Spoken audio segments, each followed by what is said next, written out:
Oh, there you go. That would help if I unmuted the mic. Welcome into another episode of Tigers Radio Podcast here at MotorCityBengals.com and, of course, at Tiger Report.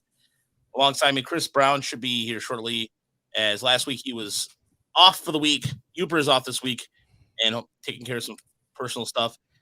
And, yeah, we'll be talking. There's quite a bit to get to, the projections. I'm going to question Dan and Chris on music trivia because baseball is just some of the news today. We'll get to talk. I was going to say some of the back and forth comments is ridiculous, and we'll get to I shouldn't be laughing, but I am. Well, Dan, it's just a bunch of posturing, but yeah, we'll definitely discuss that. Some housekeeping things we want to get out of the way. First and foremost, if you have not, check out the link that we shared on Tiger Mind Report for the GoFundMe for Emily Walden, who has cancer, and we're trying to help her raise money for that. So if you go to, we'll put the link note in our comment section, and you can find it on our podcast notes. And also, we're putting in the RotorWear. The Pitching Ninja was kind enough to set up with a RotorWear shirt, so you can pre-order till January 23rd, and all proceeds help Emily's fight. So go to rotorwear.com and search for Emily's Fight Edition shirt. So, but yeah, getting back to, and it's also been kind of a depressing week in terms of just the baseball stuff. Bob Saget died. I don't know if you're a big fan of America's Funniest Home Video. No, I'm just joking. But of his work, he was all about Full House. He was a dad. He was America's dad, and also very filthy too. Yeah, and when I saw the Aristocrats originally, it just kind of changed my opinion of him forever. And my favorite thing he ever did was direct Dirty Work, which is, I think, a very underrated movie in my part. One of my favorite movies out there, and you have the combination of Norm Macdonald, him directing. It's a great movie. The Comedy Central roast of Bob Saget was a good one too. Oh yeah, and that's one of the best of those. They had really a lot of comedians. That was it Greg Giraldo? He's fantastic as a roaster. Yeah, he was in most of them. I miss him. He had two really fun albums. Yeah, there's and a lot of times I don't know if Chris and I have talked about Mitch Hedberg quite a bit, and the reason why I know he wasn't part of the roast scene or anything, but when it comes to comedians that I kind of found out about later, Mitch Hedberg was one of them, and Greg was too. But Greg had a certain way of just somehow always implementing coke and some sort of drug reference when he did it. It was so funny, but he really knew what. Just some of the digs were just spot on. Yeah, he was a lot of fun. It was very sad. We've lost too many good comedians. Yeah, we have. And in terms of even too, like I know Betty White passed away, and there was a sign that when I was driving by my house, it was up last week. It was a digital sign that said, "America's sweetheart, gone too soon." And I paused for a moment, and not to sound cryptic, but I think being almost 100 is a good run. Yeah, she should have gotten to 100. She should have had the 2 weeks. Okay. I think it's like being like the last person to die, like in a war.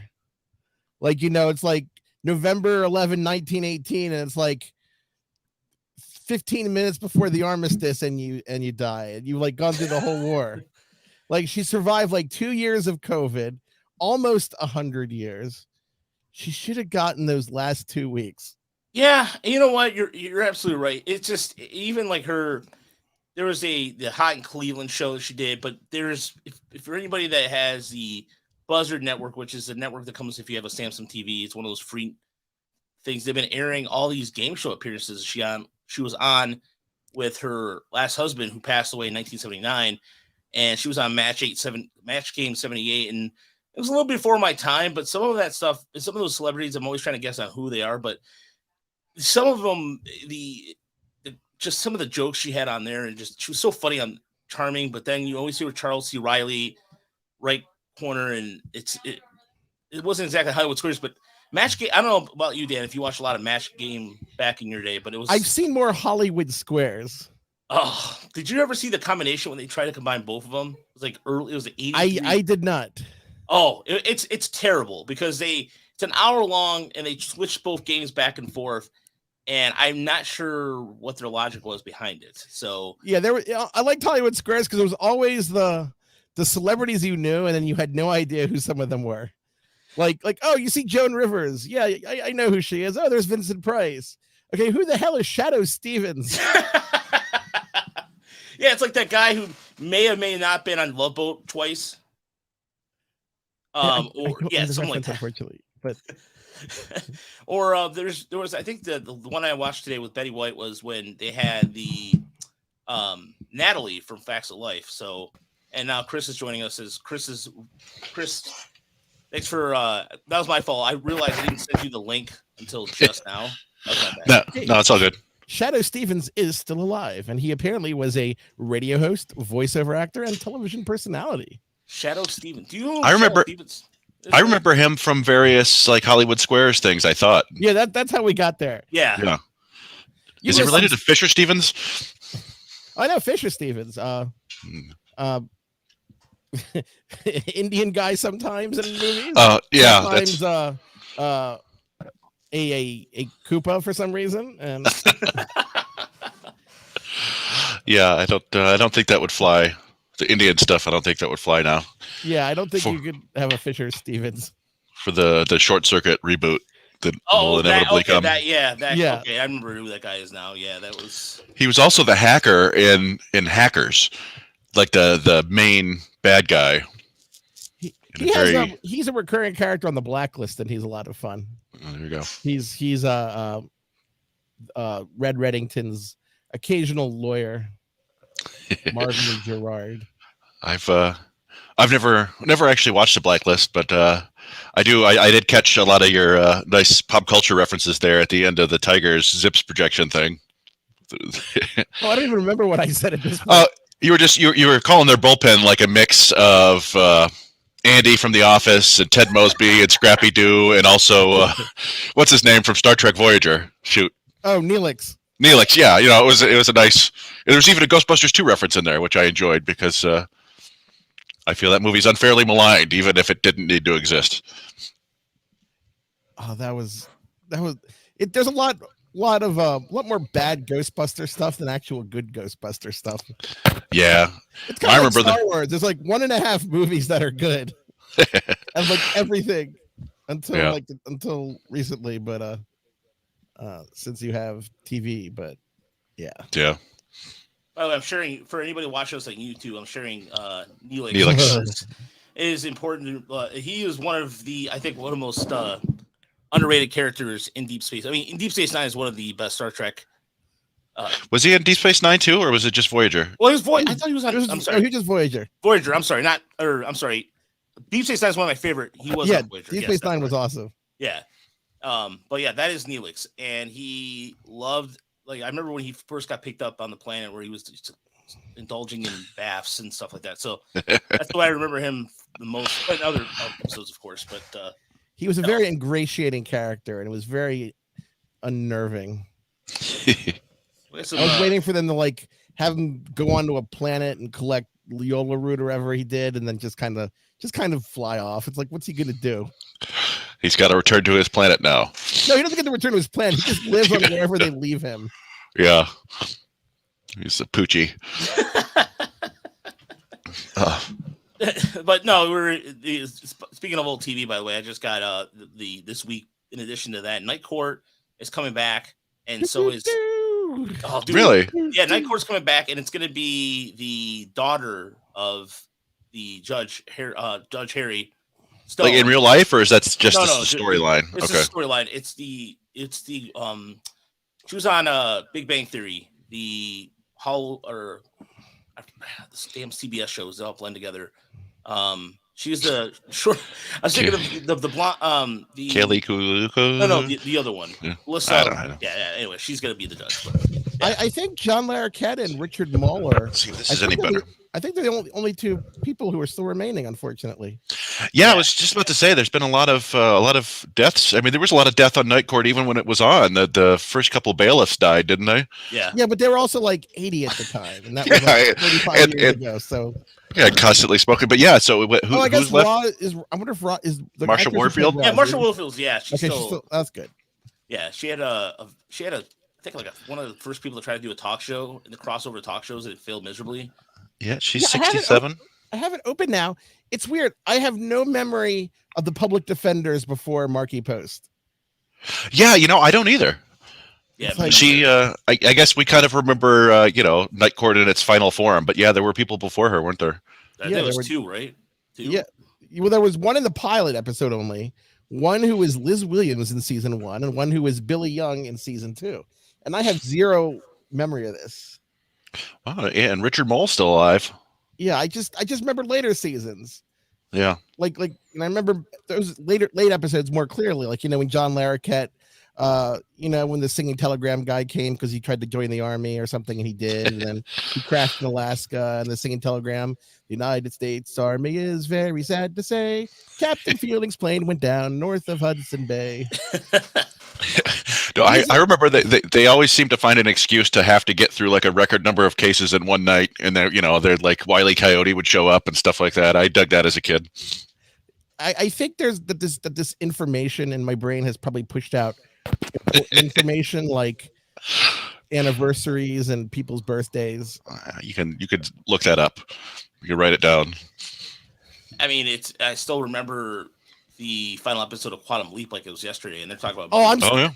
I'm mad. They didn't give him a good ending, even in like the TV movies. It's like you soon never return home. Yeah, that was the bar, right? Wasn't he at the bar? Yeah. Yeah, they had I forgot the actor's name that was in he's in a lot of little different things. The bartender, forgot the guy's name, but I don't remember. Yeah, it's the guy. He was in Time Cop. He was the chief in Time Cop. I have little recollection of Time Cop other than the. I've never seen Time Cop. Well, is Jean-Claude Van Damme in that? Yeah. All right. Either way, the ending with the coal miners, I didn't understand. As a kid, even now, I didn't understand. Well, that's such a great show. It ended logically. There were, want to say, a few shows that didn't jump the shark, but either way, the ending was kind of bad. But let him go home. It's not like it's historical and it has to match reality. It's not like a show about Lincoln where at the end you kind of have to kill him. You can't have like the ending where Lincoln's just okay. You can't do that if it's a show about Lincoln. But fiction, just give him a good ending. Yeah, that's a good point. I don't know. Speaking of endings, by the way, this lockout doesn't seem any closer to ending. It's way into that. Hey, there you go. Solid. Yeah. Nicely done. Thank you. And you made a quantum leap there. Before we get to Zip Productions, we also got a lot of questions tonight too from the audience. So good to see the audience back at it. And so, but yeah, it came out today. Essentially, the reporters you have one side presenting the owner saying that like John Heyman, let's just face it, works for the network, so he's do what he's got to do. And by the way, speaking of that, good for Kevin Rosenthal, by the way, to say I mean, I couldn't believe that he got let go because of what he said. I mean, it was just ridiculous. But anyway, I don't get too sidetracked. But yeah, they're no closer than where they were before, and the owners are set fast on their free agent. Was it 6 years, Chris? Yeah, I believe so. This 6 years before free agency, they seem to be willing to budge a little bit in terms of arbitration when arbitration starts, or at least beginning salaries. But yeah, I don't think they want to change on that at all. My general perception, and I don't know, I don't know if Dan agrees with this, but I'm not much of a poker player, but it feels like the owners are kind of sitting there at the table with a higher stack, if you will, or I don't know what you call that, and they're just kind of content to.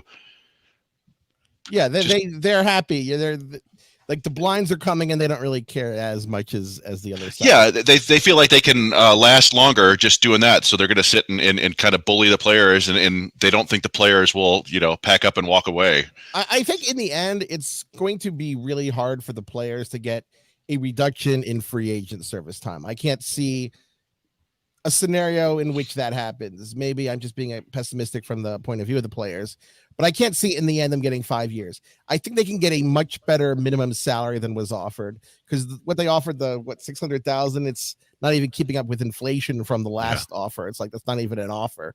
I think you start talking like $1 million as a minimum salary, and then some kind of alteration with Super 2 or eliminating Super 2 or excuse me, advancing Super 2 to cover more players. I think those kinds of things are doable. The DH offer isn't really an offer because I think both sides want it in the end. You can't really offer something that you probably want too. Teams don't actually want their pitchers hitting. They prefer them not hitting, swinging a bat, running on the base pass. If that happens, teams just don't want that. I think you do need to figure out some kind of compensatory scheme for the service time manipulation. The idea that I've pitched in the past is all that extra time, like say a player makes it to free agency with 6 years, 130 days of service time. That's like 2/3 of a season, and like the team has to provide 2/3 times something, like maybe the first year of their next contract or that percentage of half of the next year of their contract, but some kind of compensatory scheme to repay them so that Chris Bryant would get something for losing what's essentially an entire year. But I don't think they're going to get the 5 years. Yeah, and I guess you're our first FanGraphs guest since I don't remember what offer that was or if it was ever actually real, but they talked about a month and a half ago about potentially using F4. That was kind of weird. Yeah, I wonder how that felt at the FanGraphs location. Yeah, well, as far as I know, no one ever none of the owners actually asked us about that beforehand, like saying, I don't know. I don't think it was meant to be taken seriously. I think it was just kind of a shooting the shit moment. Yeah. I do think actually in the end there will be a deal. This is kind of, I think, the feeling out process. I don't think there was ever a chance of them coming close to an agreement today. It's just they haven't talked in a month, and it was, let's kind of get situated where we are. Hopefully the players will send a response back fairly quickly. That I consider it a good sign that nobody flipped over a table in anger today. That's a win by itself. No arson. That's always a good sign too. Yeah. What was, they had another thing about top 150 prospects. Did you catch that? It was just this convoluted scheme. I think you want to prevent salary manipulation, but I don't think you want to do it by weird scheme that's especially has to rely on things like WAR and other things. Like if baseball wants to pay everybody by their ZiPS projection, okay, but I do kind of want like 0.1% off the top of the as like kind of my VIG. Yeah, I would absolutely. Reactions like, okay, sure. I don't know how ethical it is, but you want to use, you have a bad idea that you all agree on, sure. But I do need a taste, just a little taste. I'm not greedy. Yeah, no, exactly. I mean, but yeah, that was not that anybody would ever like manipulate things, but basing it on something like publicly available seems kind of odd to me. But I don't know. Yeah, I do wonder where they'll eventually land. But I tend to agree with you, Dan, that I don't think, as much as the players want to get that, free agency moved up, I don't see the owners budging on that, at least in any real way. No. If they had adopted F4, can you imagine the fighting every time we like tinker with the formula? I know, it turns out all the defense was wrong. Yeah, and then there's a class action suit. Yeah, Corey Seager shows up at Dave Appleman's house, banging on the door. Open up, Appleman. This cost me $8 million. Josh Allen, Josh Allen, just gonna go on a tour like I told you guys. Yeah, Sight's on with trouble. Yeah. There we go. Adam Wainwright. Yeah. But oh man, no, but even some of the other things that came out today that were interesting, at least in a sense of the award draft picks to teams that don't manipulate service time. So that they're talking about tweaks to the draft lottery, which I'm interested to see more about that. And another part of why I think perhaps the season may start on time if spring training is maybe late too, is because they know full well the more this is carrying on, the more it's a no-win situation for both sides. And Tony Clark right now, the head of the Player Association, they are going to bunker down because they kind of have to, because the owners are just, they're not going to give in, as Chris and I get that joke there. The Jeffrey Feiger law commercials. Yeah. Jeffrey Feiger, whose brother was in what group? He was in the NAC. Yeah, he was in the NAC. So yeah, he was the knack from he found the knack. Yeah, My Sharona. Yeah, My Sharona. Yeah, so he actually dated a woman named Sharona, by the way. Fun fact. Oh, there you go. Yeah, bloop. So anyway, fun fact. I mean, you don't really need a long spring training. I mean, MLBPA has already talked with DBAT to get facilities for players to use. It's not like they have to be me. They're not going to sit at home eating tacos. They can still actually work out, prepare for the season. I personally think spring training is too long as it is anyway. Yeah. I mean, it starts in mid-February and games don't start until start of April, end of March. You can probably start in a few weeks. I've always considered that to be part of almost like a deal they have with the cities. We promised we'd be down there for 6 weeks, so you guys can do your tourism stuff or whatever. But I'm trying to. How long was the post pandemic? 2020. I don't remember how long that second spring training was. It was a month, I believe. Yeah, and that felt fine. Yeah. Now I'm trying to remember when they opened up the. What date did Sotomayor stop the 94 strike? Oh, I'm looking at it. That's a good question.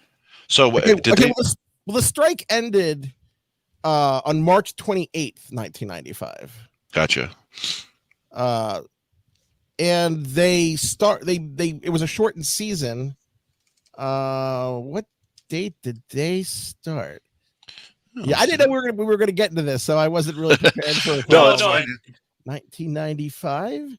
I'm trying to remember. Yeah, that was the April 25th. So they did that in 3.5 weeks or 4 weeks. So I think you can, as long as you get a deal by March 1st, I think you can avoid losing games. Yeah, I mean that stands to reason. I think some people are saying February 1st. You don't need it that quick. They don't need that much time. Yeah, especially when the only thing that they're talking about is maybe free agency. But again, I think that deals would probably be done pretty quickly if some were already discussed beforehand. Yeah, I mean, it's not that hard. It's not like you're going house shopping. You know who these people are. It's how are you supposed to do it? Who are these? Is Carlos Correa a baseball player? Where do we find out this information? I mean, I think you could settle it pretty quickly if you had to. Yeah, and I suspect strongly that teams are still doing tons of homework on free agency and maybe even contacting them surreptitiously. We're not even allowed to think about it. I know. They're passing notes under doors and things like that. But I don't think the business side of this has gone completely off the rails. What would you think if we signed Barlos Barea to play shortstop? Well, if this theoretical player, yes, it sounds like he wants $200 million. No, and I think that it's just there's some things that are going to happen really quickly, and then before we know it, baseball starts, and then we're just going to pretend this never happened. So we're looking at the 2022 Tigers ZiP projections, and you have the Kansas City Royals one too that just came out, I believe, this week. Or no, you have the Nationals that came out, and then the Royals not too far back, and the Tigers, in terms of some of the names you mentioned from the past, I kind of cracked up a little bit. The Stephen Moyas, Derek Hill, and the Christian Stewart reference. But so you were saying the offense kind of caught you by surprise a little bit in terms for this year. How did last season play out to you in terms of projections? There was any kind of big surprises from last year? Well, the offense was better than ZiPS expected in the season. Badu, I think, is the most obvious example of that. And ZiPS is actually pretty optimistic that he'll repeat his season more than I was surprised. It was a better projection than I expected. I thought there'd be more regression, but ZiPS liked his StatCast data, thought it was consistent with how he hit. I think what kind of surprised me going to this offseason is I was kind of not down on the Tigers, but I didn't really see them doing much better than their 77-85 record, which I thought was kind of above their head for 2021. But the more I looked at their stats and thought about some of the guys who are very close to the majors, and I turned out, it doesn't happen often, I liked the team a lot more after writing the piece. I just thought, they're better than I thought, and I'm more positive about the Tigers than I was at the start. Yeah, it was interesting. I was, and you mentioned it in that piece about you're talking about Riley Green and Spencer Torkelson. They're both projected for close to 3 WAR, and you referenced your Seattle rundown too, because Julio Rodriguez is also projected for 3 WAR, and you're showing how rare that is to ZiPS. So I was kind of curious, and I went through all of them. I think you've got 26 of them up now, maybe 25. 26. I have 4 more teams to do. So I went Braves, Brewers, Rangers, and someone else. I forget. I should know. Marlins. There you go. I didn't do Marlins. That feels like I have to do Marlins. Yeah, I didn't see them when I was. I just, you could probably figure out a way to just pull this right up. But I went through and looked at every player that I could find who hasn't made the majors yet, who has had a WAR projection at ZiPS of 1.0 or better. And I went through earlier. Hear you guys. You say you can't hear me? Oh, now I can. Sorry. Okay. Sorry, maybe I was leaning down. But what I was saying is I went through all the projections and found all the guys who are all players who haven't made their major league debut yet, who were projected for at least 1 WAR. Mm-hmm. And let's see how many. Well, there was about 60 total, I think, so far. But really only, 10 for projected for 2 WAR. And the Tigers have 2 of them, so that's kind of interesting. But both Green and Torkelson, I mean, they get really solid projections, almost 3 wins. Yeah, they're way up there. I have actually been tracking the rookies, so it's actually interesting. Yeah, I didn't. Well, it was kind of tough the way I split it. There's still plenty of other rookies who still have rookie eligibility that were decent, but I was just kind of like, it just made me wonder how often the ZiPS will project that for somebody who's never actually reached the majors. And so, I think even 1.5, you get down to about 21 guys, and Kreidler fits in there too. So the Tigers have 3 guys who could theoretically, to ZiPS put up 1.5 wins. So that, but the first 2 I think are the big ones, and the boost that they can provide that offense is just amazing. I mean, the Royals have a couple guys who look like they're close to the majors, but I don't think they're going to integrate them as well as the Tigers will. I think the Royals will continue to royal. Yeah, I mean that seems. Yeah, they were also pretty high up there with a couple. They had 3 pretty quality guys. The one, it kind of surprised me. Cleveland had 6 players, all 1.5 wins projected that hadn't made their debuts yet. So I was like, oh boy, here comes the Cleveland again. But it's fun to play around with this. It's nice. It's nice to have a projection system. That's for sure. When we were talking about fictional players, I opened up an old game for the Nintendo called Roger Clemens MVP Baseball. Yeah, and it doesn't have the license for the teams. It doesn't have the license for the players. And the thing about it is they changed the names of the players to not be the real ones, but you could tell what they were. Like Frank Tanana's in the game as Fernana. There's Billick Werrell, which is clearly Walt Terrell. Hankman, Letterman, I don't know who that is. Gabs. No, that's Mike Henneman. Oh, okay. I forgot about him. I'm looking at the roster, and the starting lineup is Phipps. Oh, there we go. Furpo Marbury. What? Phipps. That's Tony Phillips. Got Lloyd B. Mel Cram, Fieldman, Inkervac, and here's my favorite, Bambi, because Rob Deere. Yeah, that's hilarious. Mickey Pendleton is Mickleton. I assume this is Fryman. There's just Fryn. Coyle Lilt has to be Milt Kyler. Yeah. And then that sounds like the that's the 91 team, I think, the one that we Rogelio and I did a dice baseball game, and I was the 91 Tigers a couple weeks ago. That was my squad. Good stuff. So that was the random thing I was thinking of, which is completely off topic. Well, it is baseballs, and it's not like Hollywood Squares like we were talking. So yeah.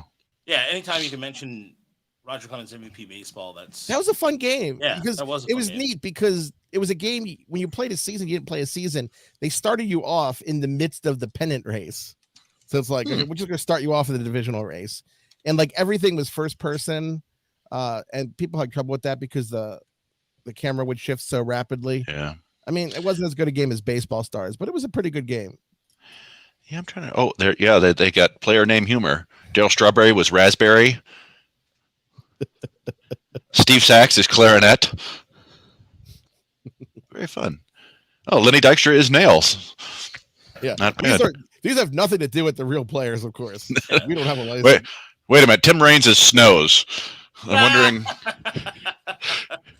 I wonder if that's a cocaine reference. I don't know if that is or if they're just playing with the weather. But anyway, but there was a lot of playing around with rights back then that there wouldn't be nowadays.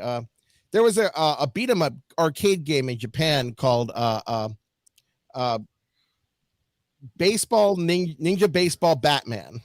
Oh yeah. I have it on an emulator of mine. Yeah, I play that on MAME once in a while. It's a lot of fun, but you can play as Ryan Sandberg, Daryl Strawberry, Roger Clemens, or Jose Canseco. But it isn't them. It's like ninja robots that look kind of like them. Well, yeah, I recall from Street Fighter, wasn't one of the characters basically based on Mike Tyson? He was in the original M. Bison, but they changed his name. They switched names. Yeah. I got a little worried. Mike Tyson was wealthy at the time, and also you probably didn't want to piss off Mike Tyson too much. Yeah. Can you imagine that? Just him going through, or even like in Super Street Fighter 2, Bing Long is essentially Bruce Lee. Oh yeah. Yeah, with the dragging, or his leg can go on fire. But he was basically a knockoff version of that. So, but get back in. Tekken got away with that too. They had a Jackie Chan and a Bruce Lee. That was very obvious. Yeah, it was the guy with the drunken style, correct? Yeah, Lei, I think. Lei, yeah. I haven't played Tekken in a long time. That's a good game. Yeah. But get back to it, Chris. The one thing I wanted to ask you, Chris, in terms of some of the projection wise, in terms of the starters, we look at Mize at 2.3 and Scooble 2.0, and that is Manny at 1.3. Chris, the reason why I'm asking about these three is that they're the young part of the rotation, and it just seems like the Tigers, that's quite a bit to have on there. I mean, 2 WAR is good, don't get me wrong, or is it the projection to have that, but it still shows that the lack of the rotation. I mean, Alexander at 0.3. Well, remember, those are with the FanGraphs depth chart playing time. So the back ones will always have, fewer innings. Like Alexander, I mean, not that many more. But I think it's a lot of progress. I mean, if you ask me, is this team going to contend for a wild card in 2022? I'd probably still say no, but they've gotten to the point where they're interesting. They're kind of like the White Sox in about 2019 or so, where they're going to be interesting soon, but maybe not right now. You know what I mean? Yeah, no, we've discussed kind of that a lot, where they are in the rebuild, if you will, or the return to contention. I did think, I mean, you pointed out in your write-up that they probably need to add another starter. It certainly doesn't help that Turnbull's gone or injured and Matthew Boyd is gone. And then you point out that the bullpen looks like kind of a disaster. Yeah, ZiPS was not big on the bullpen. Yeah, which is, it's kind of interesting because they seem to have a few guys who popped toward the end of the season, like guys who seem to have made, like Alex Lang seemed to make real progress. But I don't know. Do you find that ZiPS does a decent job? I mean, it's your thing. It really does. I mean, like, you can look at Gregory Soto, and he picked really well at times. Like he was pretty dominating. But ZiPS also sees a guy who walked more than 5 batters a game, and that's a very thin line that goes into trouble. And you see relievers like that who have walk rates in that kind of danger zone. They're very, very risky. Yeah, and it seems to be relievers in general are so hard to predict. But yeah, no, I think you're absolutely right there. Where I was looking at relievers. Who was it? Carlos Marmol used to post ridiculous walk rates and still manage to succeed, and then they would completely fall apart. It's like guys like that you can't really trust. Yeah, I mean, one of the amazing things about Mariano Rivera wasn't just that he was a great reliever, because he was, but it wasn't like he put up otherworldly numbers in any given season that other relievers couldn't. What made him special was that he did it for 15 years or more than that, and Uh, I think that he left before he was done. I think he could have come back another 3 or 4 years and kept throwing that cutter because he was fine his final season. Yeah, it's funny thinking about. I always view him and like David Ortiz as kind of having all these epic battles, and they both had these really strong final seasons where they could have probably easily justified coming back. But it's kind of, there's something to be said for guys who walk away when they're still good. Yeah, and in Mariano Rivera's case, I mean, he was already going to be in the Hall of Fame. He already had lots of World Series rings. Mm-hmm. He was the all-time saves leader. It wasn't like he was going to be all-timer than he was all-time-er. I guess from his standpoint, is there anything more to really accomplish? Yeah, I mean, at that point too, I mean, in terms of his stuff, you're right. He still had it, and maybe it's just a way to say, you know what, I'm going on top, and he really probably considered the Hall of Fame vote at that point too, because was he in has he got in the Hall of Fame? I can't remember. Yeah, wasn't he unanimous? Unanimous. Yeah. He was the first unanimous. That's right. I was trying to blank there for a second, but I think the reason why I was drawing a blank is because I was looking at some of the comps on some of the players, and it's funny. There's 3 ex-Tigers here, so. But I'm gonna challenge you guys both on what ex-Tigers. The first one is Candelario, which is Travis Fryman, so that's easy. But what about the next couple of them? Can you guess any of them being former Tigers? Who, me? We already actually mentioned one of them. Yes, we did. Today we mentioned Lloyd Moseby already. Yeah, Lloyd Moseby. Okay, and then there's one more. There's a couple more there. So I'm gonna ask Chris here. What about? There's one that stands out in the top. Boy, 5. I don't. In the top 5? Oh, I know, but I won't say it. Yeah. Is it Junior Felix? Yeah, there you go. Nice. Huh? We're still talking hitters. Okay, I was looking at hitters. Oh no, yeah. Junior Felix. So there's a very obvious one in the top 5. I was like, you gotta look down. Yeah, because Junior Felix was Sparky Anderson loved ex-Blue Jays for some strange reason. He was the Blue Jays. Then he spent his last season in the majors with the Tigers before he retired or disappeared. So then Jonathan Scope was the other Frank Thomas. Scott Livingstone's there. He was a Tiger. Scott Livingstone's there. Bob Melvin's there, former Tiger catcher who was Chris Brown. Hey, how are you? Yeah. No, I assume it's always the number one comp, but I assume that there are times where like things might be close enough that you might search for somebody who. Never. I would never disturb the sanctity of the number one comp. Yes, very good.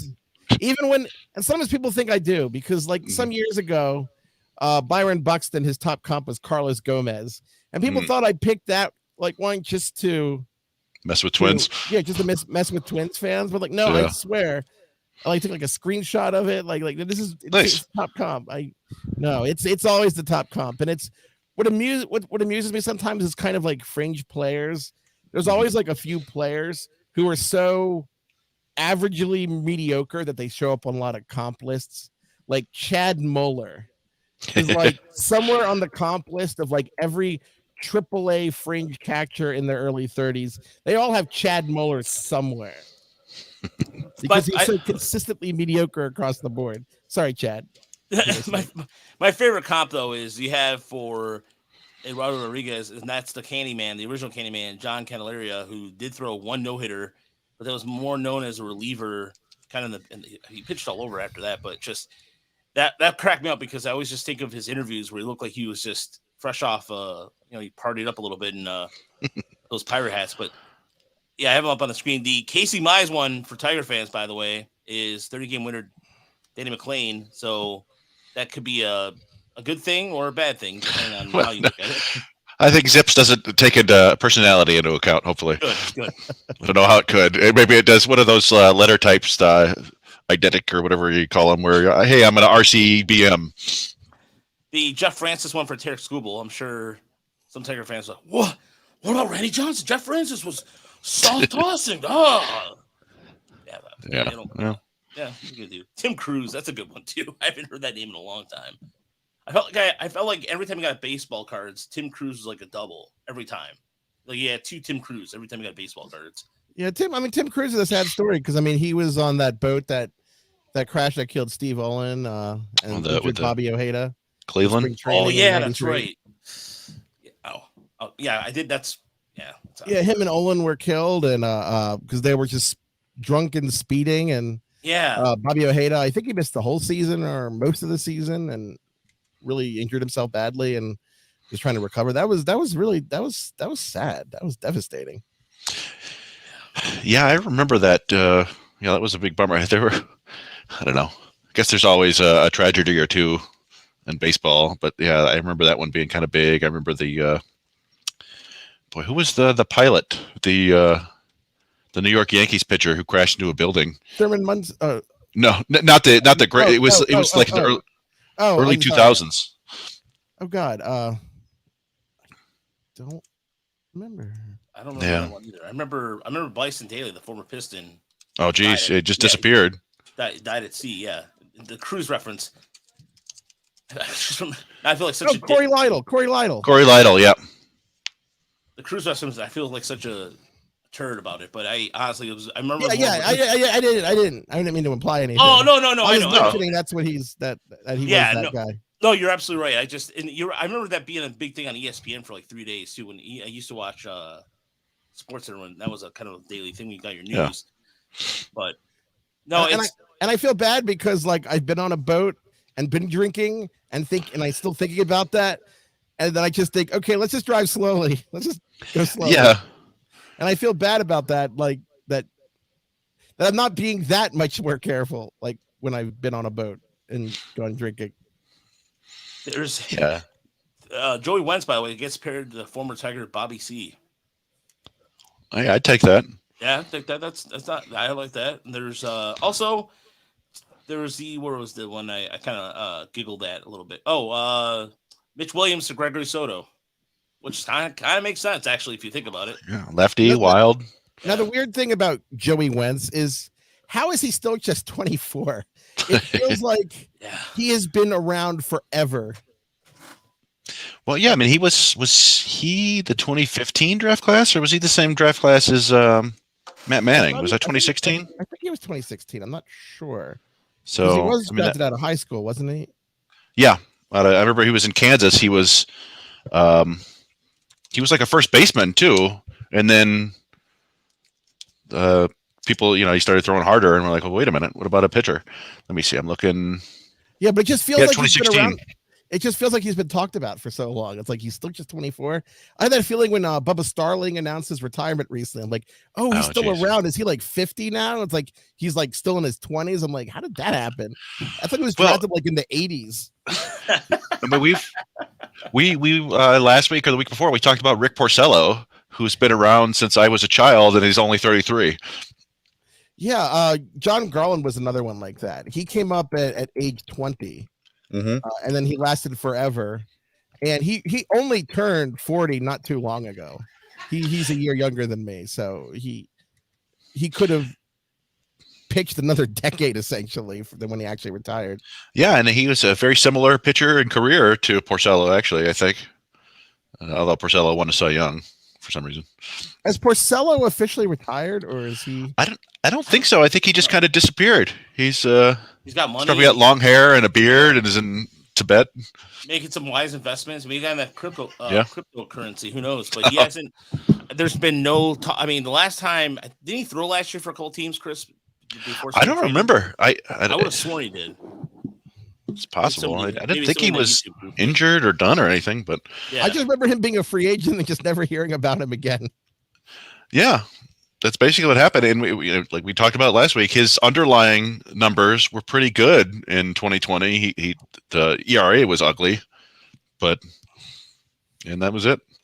So, all right. So I did want to, before we get to our who's his agent? I could probably just ask. Yeah, that's true. Let's see. I don't know why he does Excel Sports Management. I actually know people there, so I should actually ask them. Yeah. But a lot of times I always forget that I do have the ability to call agents and teams and they will get back to me. But I always forget to actually use that. Yeah, that's a good that's not a bad point. With great Pretty power Ricky? comes, with great power comes great responsibility. There you go. There you Yeah, go. I mean, I mostly just mess around on Twitter. I don't use any of my access all that usefully. Walter whatever. in our chat Made a clean said break for it. he made a clean break for it. Yeah, I mean, yeah. We were discussing Rivera, and I always bring back Justin Verlander. Like certain players, they reach a point that's good enough for them, and they don't need to play anymore. I wonder why Verlander wants to come back. I think because he's kind of crazy and wants to, break all sorts of records that he can. And other people are like, yeah, that's good. I'm done. Like Buster Posey. It really depends on the player, because I think Yeah. a lot of fans never really quite get it, but a lot of players love baseball. Like Ricky Henderson, he loved playing baseball, and he'd still, if a team called him up now and said, "Do you want to come to spring training and try out for the team?" He'd be right there. But a lot of players play baseball because they're good at it and get paid for it. There's always players who just aren't as into baseball, and sometimes fans get shocked about that. Like, how can he not love baseball? Like Adam Dunn was not huge into baseball. He wanted to spend the offseason doing anything but baseball. He wanted to, go fishing and hunting, and that's what Adam Dunn wanted to do. So it's not surprising that he walked away fairly early, because it's like he had enough money to retire. He doesn't love what he does the way some other players do. Like Votto loves it a lot more than Adam Dunn ever did. So there's quite a variance from player to player. Yeah, and it's one thing, like, it's not just playing in the games. I'm sure some people will be like, yeah, if I can just go play, but there's, you got to get it to the park at 2 p.m, and you're staying till 11, and it's there's more to it. Yeah, you're away. You're from your family half the year. Yeah. You're working out constantly. You're watching your diet in the off season. Yeah. You're not saying anything to get yourself suspended on Twitter or anything. Yeah. Yeah, some players are better than that others. Or the user platform, like John Smoltz does, and complains about the game every 5 seconds when he's on the broadcast. I mean, either or, how you want to see that fit. Yeah, what are you gonna do? Yeah, we're gonna do. So before we get to the listener questions, I did have a couple questions for you guys. Uh-oh. So I'm holding up in my hand is Music IQ, which is a game I got in Bay City. And Dan, your music knowledge is pretty, I would say, pop average. Culture. Average? Oh, okay. I think average. Right. It depends on the the era we're talking about. Okay. I was born in 1978, so if the questions are 90s stuff, there's a good chance I'll know it. I do tend to have rather hipstery indie rock tastes, so like you ask something about like like the New Pornographers or something, or Bell and Sebastian, I probably know that. But if you ask about like something now or something that's hip hop, I will not know it at all. But by the way, new Pavement dropped today. Pavement dropped a new single today. Oh, so for anybody in the that is actually interesting. No, I'm first song.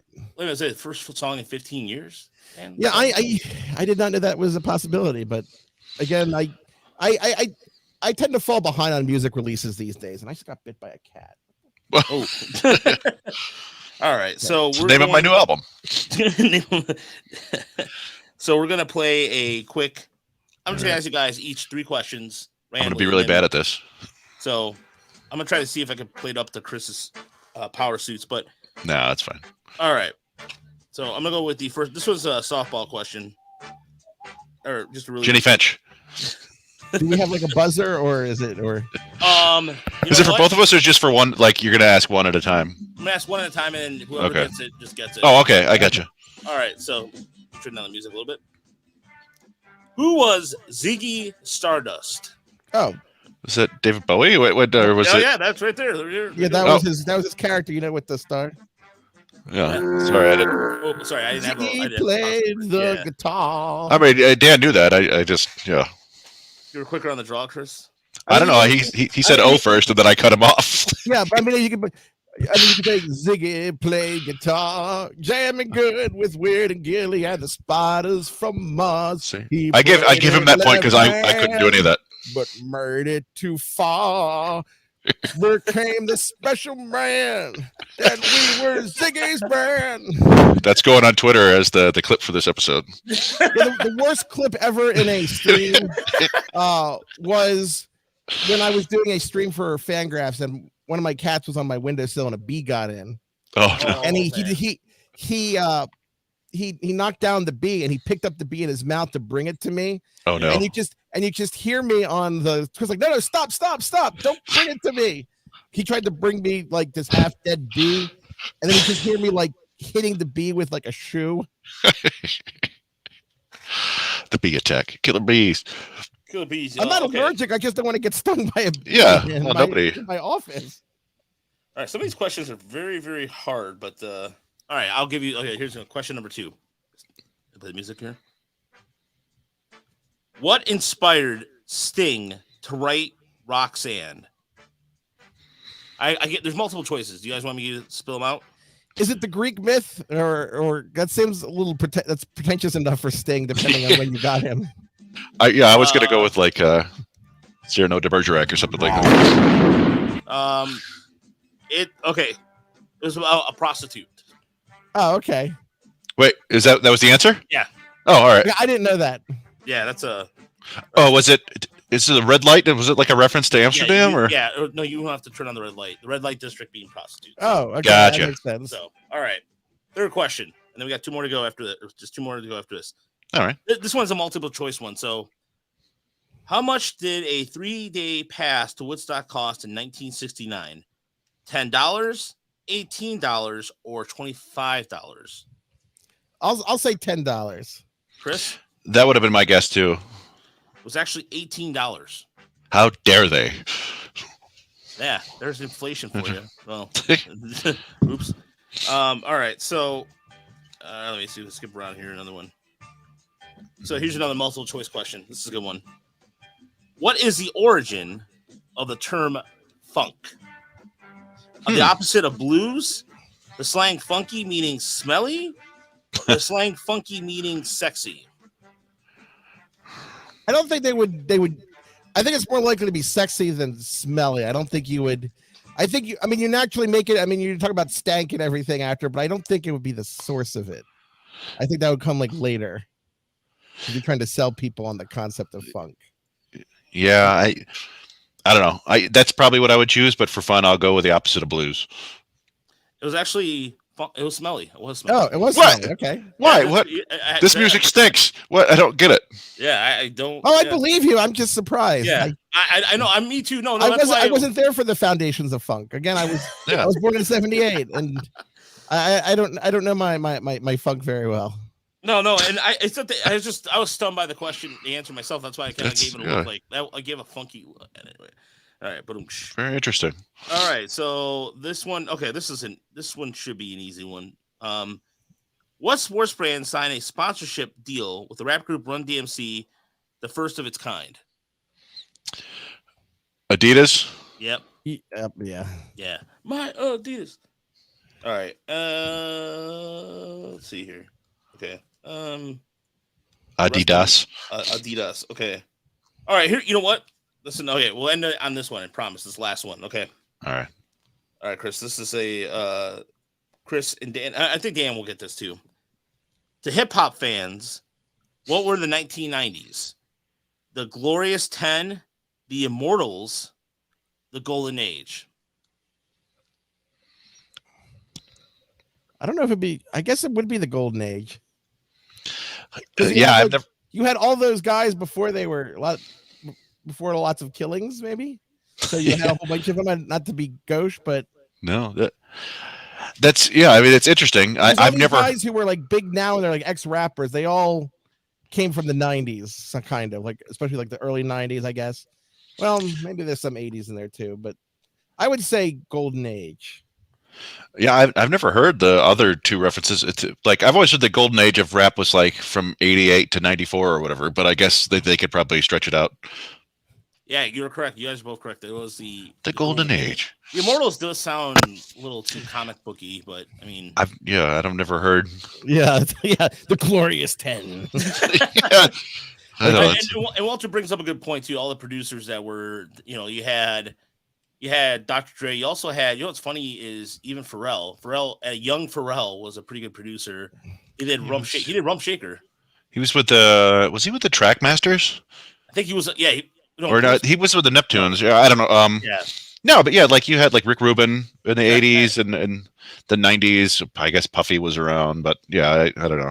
Yeah, DJ Premier, Jay Dilla too as well. Dilla. Yeah, there's plenty of examples of that. All right, so I just want to break up the baseball talking All because we can. It's it's the off season and there's not much happening. Yeah, exactly. That's true. And you know what? It's a good way And if to we just talk about projections for an hour, people will get bored. I'll get bored. We can talk about what's happening. The show. Oh, the show with Roger and you talking about Roger and rerun? Oh, yeah, I was a little too young to it. I didn't really see that many reruns of it, so I was culturally aware of it. Yeah, that's the same way I was too. I don't remember. I remember 80s shows. Like you could give me an 80s show, and I could sing that. Like show me that smile again. Oh, show me that smile. All right, this is nice duet. On your crying, we're nowhere near We're nowhere near. So we were all. You guys are just gonna keep going, huh? Well, you have to have the denouement of the song. Of course, my brother's favorite show of all time of the 80s is Perfect Strangers because it was so ridiculous. Standing tall on the wings of our dreams. And also, it launched Family Matters because the elevator lady, Harriet Winslow. Yeah, and then of course you have the infamous, the girl, the younger sister who went upstairs and never came back, and find out she was in porno later. Wait, what? Yeah, the younger sister went upstairs and never came back down. In what show? In Perfect Wait, no, Family Matters. Yeah, Family. Oh, yeah. Wow. Have you ever seen the Key and Peele Urkel sketch? Yes. Yeah. So great. Yeah. I was watching that when my mom was visiting. This one time I was there, and she was just in my kitchen. And she comes out and she sees me watching this, and she just sees the actor pretending to be Reginald L. Johnson holding the gun. And it's like, what are you watching? And I'm like, it's funny. He's like, no, it's not. Like, why is it guys? Go home. Go home, Mom. Urkel. But yeah, let's. We have listener questions, right, Chris? Yeah, we got at least 3. I haven't checked Twitter since. We got some good ones. And one of them we kind of touched on already. It was from Field Diamond. He said, will Akil Baddoo buck a sophomore slump, assuming we have baseball back? I'll say yes, because Zips liked him. So I'll just go with what Zip said there. And then if it's wrong, I can blame the computer. Yeah, I mean, I think he'll be okay. Go ahead, Dan. Yeah, it's a 264, 335, 451 projection, 113 OPS plus. And that's like, I think he was like a 113. He was. That's exactly what he did this year. Yeah. So it's basically saying he's going to repeat, but with like, looks like a little less power, but a little more walks. Yeah. Yeah. It looks like he's 2.3 WAR is what I see there. And he had like 1.9 this year. So it's that's fine. It's from a player that it wasn't expected of, and he's fine. So don't complain. Yeah, and then I kind of want to follow up on that because I find someone like him to be kind of fascinating, just to curious how that would affect a projection system, because I think nobody would have predicted what he did last year, and Zips had him for a 63 OPS plus and a negative 1.1 WAR, and I think that's totally justifiable for a guy who had like 30 games in high A. Yeah, he had 30 games in high A, and he didn't even play well in high A. Yeah, he was pretty awful. It was one of the more surprising. It's like, are you powered by COVID, dude? Like, how did that happen? Well, yeah. So I've been fascinated by it for a while, and basically the only one thing that you could point to from his minor league stats, at least the publicly available ones, was like he had decent walk rate, and I guess there was a little bit of power and speed there, but it wasn't like he was walking at a 30% ridiculous rate or anything like that. But from watching him all year, it quickly became pretty obvious that he had an outstanding idea of the strike zone. Like, he's not necessarily like Juan Soto or anything like that, but he ended the year making really good swing decisions for the most part. I think he left the zone under 28% of the time, which kind of puts him in the same range as like Justin Turner and Paul Goldschmidt and Jose Ramirez. Fine, especially for a guy who has such little high minors experience. Yeah, and it, I guess what that kicked off in my brain is at least theoretically, one thing from from the minor leagues to the major leagues is that the strike zone is going to be roughly the same. So I did wonder, and there's other. Joe West is retiring. Yeah, and anybody who watches minor league baseball knows that the umps aren't as good, but still theoretically it's going to be roughly the same. Yeah, I'm looking at the question on the screen right now. If they don't come up very quickly, I think there should be some rioting. Yeah. Torkelson or we riot. I think that should be like the chant. Yeah, there's no excuse really. I mean, we know that teams will mess with service time and stuff like that, but they're really. You mean that extra week for Chris Bryant wasn't necessary? He wasn't as good as Mike Olt, and then he became better than Mike Olt that season. Are you suggesting that wasn't what actually happened? Yeah, I know. It's and it's one of those things where like I don't necessarily blame teams for doing it because they can and because it's smart from their perspective. It just feels gross. But like even if they do that, those guys are coming up a few weeks into the season, at most a few months into the season. Yeah, I mean, they both had an over 900 OPS in AAA last year, not in full seasons, but they crushed AAA pitching. And I can't see them unless they're actually struggling in like the first month of the season, changing that, because at that point, if they're just killing AAA pitchers, what are they going to learn at that point? Yeah, like killing them a little more at that point, you have to say, and especially because the Tigers aren't going to win 95 games this year unless something very unexpected happens. Getting them time in the majors should be priority over, squeezing out every last win by holding them down to see if they're ready yet. No, they gotta be up quickly or absolutely, riot. and you just flip over cars. Yeah, you need, as you said, they're not going to be contending for the division, almost certainly not. So, but maybe the following year they could, and you want to get the guys up now and maybe get some of those growing pains out of the way so they're ready to go from Jump Street next year. But or the fall, 2023. Hit major league pitching. Let them learn to deal with a slump or players adjusting, because that does happen, and you have to get used to that kind of thing. Get that stuff now taken care of, and then go after the White Sox in 2023. Yeah, that sounds right to me. Let's see. We've got two more questions. Here we'll go with this one first. I would like to. This from Steve Butts. He said, "I would like to hear what all of you think Baez's future projection, when you consider that his performance was disparate when comparing his performance with the Cubs and the Mets. He seems to me like it's volatile to look at his projection." Now, you actually wrote a whole paragraph about Baez in your write-up there, Dan. I think you just have to accept that he's not going to be a scientific hitter, that he's not going to be someone who is going to, he's not going to be an MVP candidate likely unless everything goes right for him. But he hits for a lot of power. He fills the position well, and you just have to not worry that the contact at times will be almost comical, because that's who he is at this point. You have to don't let the perfect be the enemy of the good. Yeah, and we've kind of discussed it, that there are certain types of players that kind of just swing at everything, and they've demonstrated the ability to succeed in ways. A few have done it, like Baez, with such a stark, strikeout walk rate, but he's done it several times, like for several seasons. It's like eventually it's going to stop working, but for now, I mean, if you've got a guy who puts up relatively consistent numbers at the end of the season, his rough start with the Cubs and his crazy finish with the Mets, that's probably to be expected for somebody like this who will go on big time streaks. Not to mention too, he's just his athleticism. He's just a guy who still has. It's not like he's in his mid 30s or anything like that. So, yeah, he still has the athletic ability to make up for his shortcomings. And so I think the projection that you have him here, Dan, I think it's spot on. And so it would be nicer to hit him or closer to 300, but again, beggars can't be choosers. Yeah, it goes back to what Earl Weaver said. He always used to say stuff about, don't focus on what a player can't do, focus on what a player can do. And so Earl Weaver was was pretty advanced for the time, the way he used platoons and players. Like, he would get a lot out of a player like Terry Crowley that a lot of managers wouldn't, because he knew Terry Crowley couldn't play defense. He couldn't hit left-handed pitching.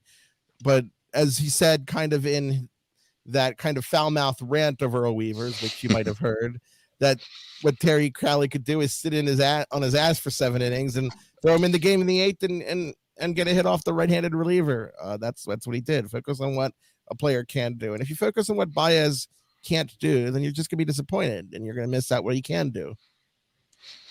Yeah, and ZiPS, for people who haven't seen it, ZiPS has him hitting 26 home runs and batting 260 basically, which Zero Tigers did last year or the year before. Today, I have Tom Moore, Oriole broadcaster, back on the show. And I understand Tom's been getting some mail with questions that supposedly I can answer. Now, what the fuck are some of these goddamn questions, Tom? Well, first of all, Earl, George Moore from Baltimore is asking how much we feel the loss of Don Stanhouse. Well, Don Stanhouse was an asshole. He had us in trouble, had the fucking bases loaded. God damn it, almost every fucking time he went out there. He liked to ruin my health smoking cigarettes, and thank God we got Timmy Stoddard coming in out of the bullpen right now, sticking the bat up their asses. And that's what it takes. Well, Bill Whitehouse, Earl, that certainly is an answer. From Frederick, Maryland, wants to know why you and the Orioles don't go out and get some more team speed. Team speed, for Christ's sake. You get fucking goddamn little fleas on the fucking bases, getting picked off, trying to steal, getting thrown out, taking runs away from you. You get them big cocksuckers that can hit the fucking ball out of the ballpark and you can't make any goddamn mistakes. Well, certainly this show is going to go down in history, Earl. Terry Elliott of Washington, D.C. wants to know why you don't use Terry Crowley as a designated hitter all the time. Well, Terry Crowley's lucky he's in fucking baseball, for Christ's sake. He was released by the Cincinnati Reds. He was released by the fucking goddamn Atlanta Braves. We saw that Terry Crowley could sit on his fucking ass for 8 innings and enjoy watching a baseball game just like any other fan, and has the ability to get up there and break one open in the fucking 9th. So if this cocksucker would mind his own business and let me manage the fucking team, we'd be a lot better off. Well, certainly you've made your opinions known on the fans. I don't remember the story behind that, but it wasn't an actual real radio show, right? It was kind of it was a fun joke to do, but that's kind of how Earl Weaver talked. Yeah, that's right. Speaking of Earl Weaver, that's our final question involves the Orioles. Oh God. It's Deadly Ninja Bees, our friend. Well, he said the Orioles are moving their left field wall back. What changes to Comerica would you guys make to benefit the Tigers? Should they build the lineup around Comerica's dimensions? I tend to think that teams should, it's not as much fun, but I think teams should try to keep their park as neutral as possible so that if your team can win there, it can win everywhere.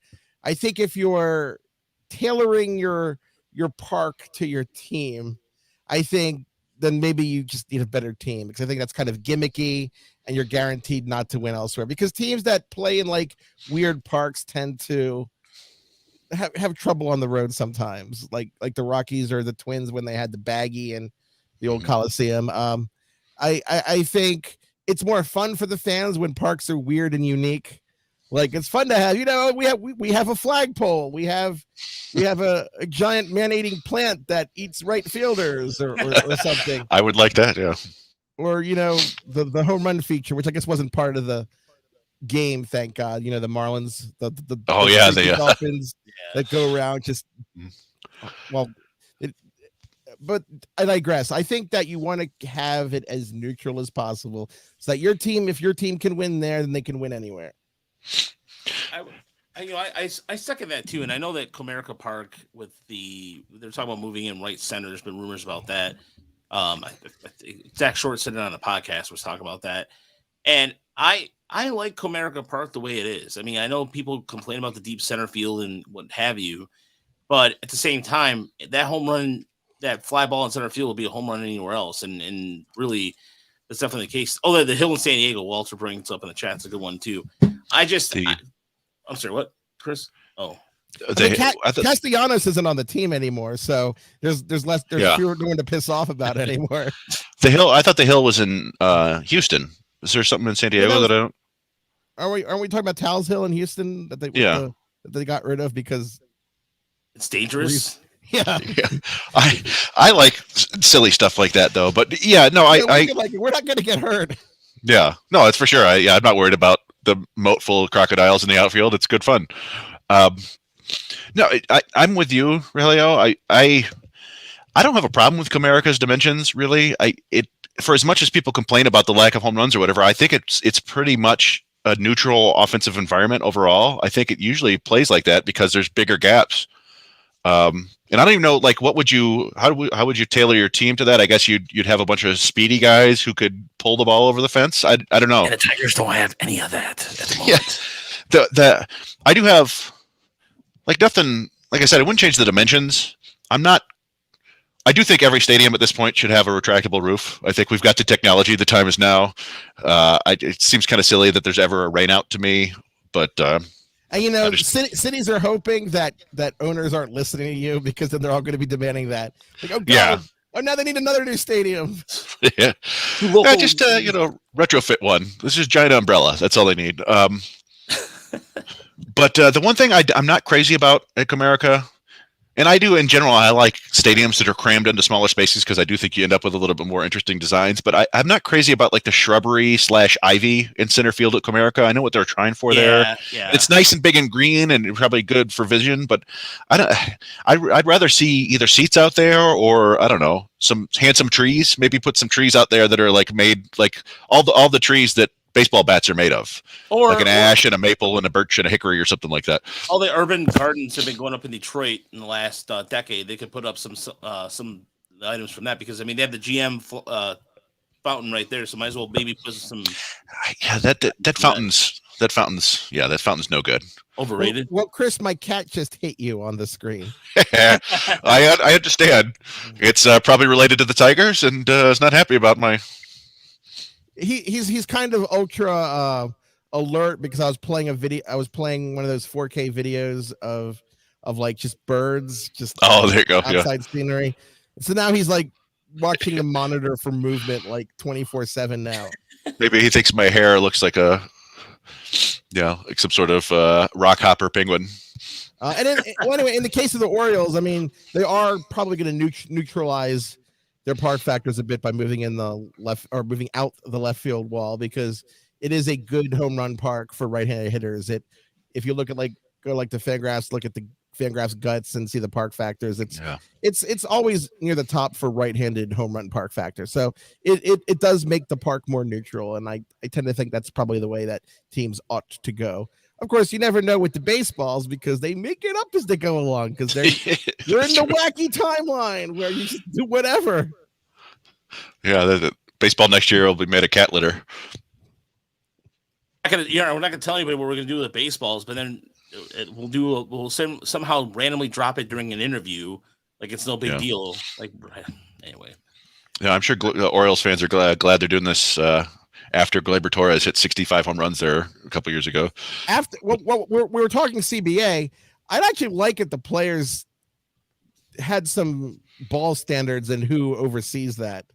I think equipment, because pitchers especially are very interested in how the ball is going to move and how the ball is going to feel. And I think that's kind of a work environment thing, to have the equipment change based on whim and whimsy. Yeah, that's a good point. And weren't they experimenting with the pre-tacked balls in the Olympics and in the AFL? Yeah, and also in AAA Toledo, the last thing that the stretch run. The stretch run, they were using that tack ball. Yeah. Yeah, so that's a good point, Dan. It would be nice to have some uniformity, and if the players can push for that. Although if they push for that, maybe they have to give something up, a concession. Yeah. Oh, yeah. We're going to do the balls. Now you have to make it 7 years to free agency now. Yeah, exactly. Well, that's like somebody was pointing out, hey, we'll stop manipulating service time this way. They're just admitting they do it.